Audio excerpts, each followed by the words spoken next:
शांति। श्री गणेशाय नमः। आज हम श्री गणेश जी की सूंड के विषय में कुछ जानकारी प्राप्त करेंगे कि उस सूंड के पीछे क्या आध्यात्मिक रहस्य समाया हुआ है।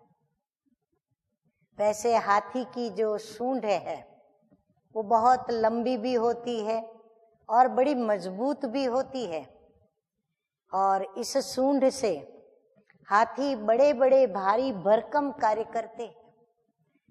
हाथी को देखा होगा या न देखा होगा तो सुना होगा कि बड़े बड़े बहुत ही जिनके मूल बहुत गहराई तक जमीन में गए हुए होते हैं, ऐसे पेड़ों को, ऐसे वृक्षों को यदि उखाड़ना है तो हाथी बहुत सहज तरीके से उन वृक्षों को उखाड़ करके फेंक सकता है। इतनी उसके अंदर, उसकी सूंड के अंदर ताकत होती है। और फिर उसकी सूंड की एक यह भी विशेषता है कि वो छोटी से छोटी चीज को भी उठा सकता है। बड़ी चीजों को तो उठाता ही है, जैसे कि बहुत बड़ी बड़ी क्रेन होती है ना, वो क्रेन का जैसे काम करता है, परंतु छोटे में छोटी बारीक चीज को भी वह उठाने में सक्षम है।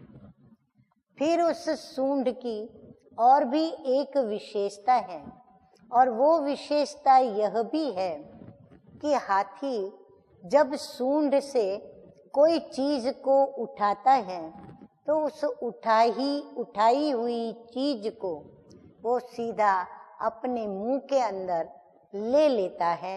यानी उस चीज को ग्रहण करने योग्य हो तो वह उस सूंड से ही उस पदार्थ को उठाकर और अपने पेट में डाल सकता है। तो हाथी सूंड से अनेक कार्य कर सकता है, और यह सूंड ही उसकी कई कार्यों में उसको जीवन की आवश्यक बातों की वह मददगार बनती है। और दूसरा, हाथी जो है वो जब सूंड से कोई भी कार्य को करता है तो उसको देखते हुए लोगों को बड़ी प्रसन्नता होती है।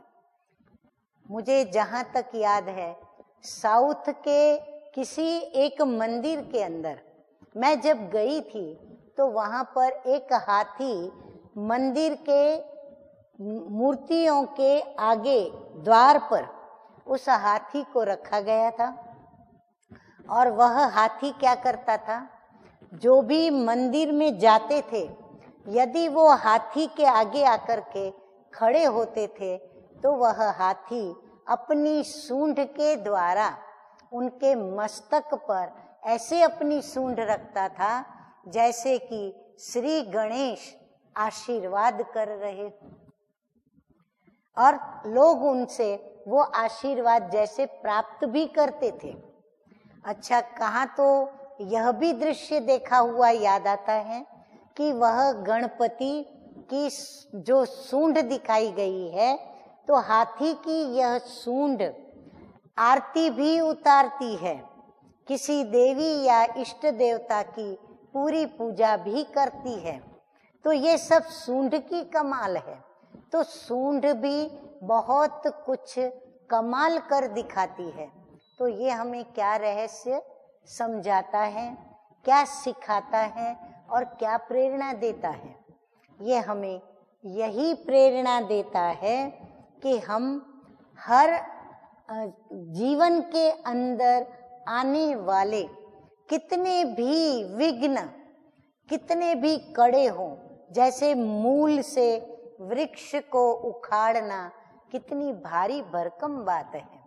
भले कितना भी कड़ा हमारा कोई विघ्न हो, कितनी भी कड़ी जीवन में आने वाली परीक्षा हो जो हमें बड़ी भारी लगे, हमें जैसे कि अशक्य लगे, लेकिन हम श्री गणेश जी को याद करते हुए और उस सूंड की विशेषता को याद करते हुए हम उन विघ्नों को, उन परीक्षाओं को ऐसे उठाएं, प्रभु को याद करते हुए, प्रभु से शक्ति लेते हुए, क्योंकि मनुष्य आत्मा यदि चाहे तो बड़े बड़े कार्य, लेकिन बड़े क्या परंतु अशक्य कार्य को भी शक्य कर सकता है, क्योंकि उसके अंदर बुद्धि की शक्ति है, निर्णय शक्ति है, विवेक शक्ति है, वह ज्ञान की शक्ति है।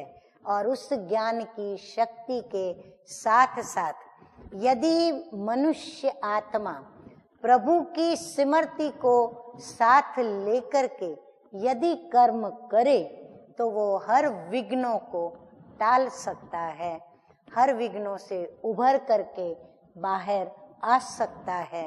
और जैसे गणपति के गायन में, महिमा में, या उनका जब भी पूजन अर्चन वंदन या उनके गुणों का जब वर्णन करते हैं तो उनके वर्णन में यही कहा जाता है कि वो संकट मोचन है, वो विघ्न हरता है, अर्थात विघ्नों को हरने वाले, संकटों से दूर करने वाले। तो मनुष्य भी यदि उनकी तरह उनको याद तो भले करता है, परंतु यदि उनसे उनका प्यार है, यदि वो उन्हें दिल से श्रद्धा से प्यार करते हैं, तो उनकी जो धारणा है, उनका यह जो गुण है, उस गुण को अपने जीवन में धारण करके वो जीवन में आने वाली हर परिस्थितियों को पार कर सकता है। और पार करते हुए जैसे मदमस्त हाथी अपनी सूंड को बहुत अच्छी तरह आराम से हिलाते हुए और बड़ा झूलता हुआ ऐसे जाता है जो देखते ही बनता है, बहुत ही प्यारा वह दृश्य लगता है। तो हाथी की सूंड भी आज बहुत कुछ आध्यात्मिक रहस्य लिए हुए हैं, जो हमें अपने जीवन के अंदर उसके रहस्य को जानकर, समझकर और धारण करना है कि हम भी अपने जीवन के अंदर सूंड की भांति अपने विवेक का प्रयोग करें और अपने अंदर जो भी विशेषताएं हैं, जो गुण हैं, उनसे हम काम लें और काम लेते हुए अपनी शक्तियों को हम बढ़ाते चले जाएं। किसकी तरह? हाथी की तरह नहीं, परंतु श्री गणेश जी की तरह। और यही कारण है कि गणेश जी गणों के देवता हैं, शक्तियों के भी देवता हैं, वो पूजे जाते हैं, क्योंकि वो सर्वशक्तिमान परमपिता परमात्मा की संतान है। तो मास्टर सर्वशक्तिमान होने के कारण वह विजयी है, और यही विजय श्री का तिलक हम उनसे भी ले लें। ओम शांति।